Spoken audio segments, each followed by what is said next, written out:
When I was the Assistant Secretary of Housing, it was my job to clean up fraud related to the last housing bubble bust in 89 and 90. And I used to tell everybody, crime that pays is crime that stays.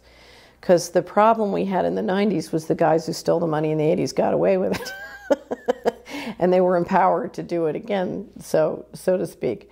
And I've said the same thing for many years now. I've said, we have to get the money back. Where is the money? We have to get the money back. There's money missing.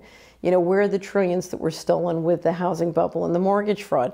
Where are the millions that were stolen from the U.S. government? Where's the money and how do we get it back? Because if we don't, crime will pay. And the depressing thing, I think, for many Americans is watching so far, we've seen almost no indictments and prosecutions, and certainly no successful prosecutions. We've literally seen the criminals skate and get to keep all the money. No one knows where the $12 trillion in the bailouts went, et cetera, et cetera, et cetera. And people often say to me, well, why are you happy to not go along with all of this? And my answer is as follows, and I'm going to tell you a story. The psychoanalyst Carl Jung had a patient who came to see him who, her story was as follows. She had murdered her friend so that she could marry her friend's wealthy husband. She wanted to be wealthy.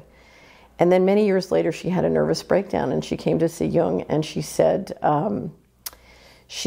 from the time she murdered her friend forward, wherever she was, the birds would stop singing. She told Jung the birds knew. And having spent, worked on Wall Street, having worked in the administration, in a million years, I would never be part of the criminal enterprise. And it is a criminal enterprise. I would never be part of it because, in fact, when you are a part of it, the birds stop singing. They do know.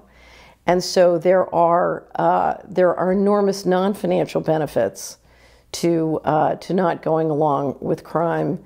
Crime pays financially right now. I believe we can change that.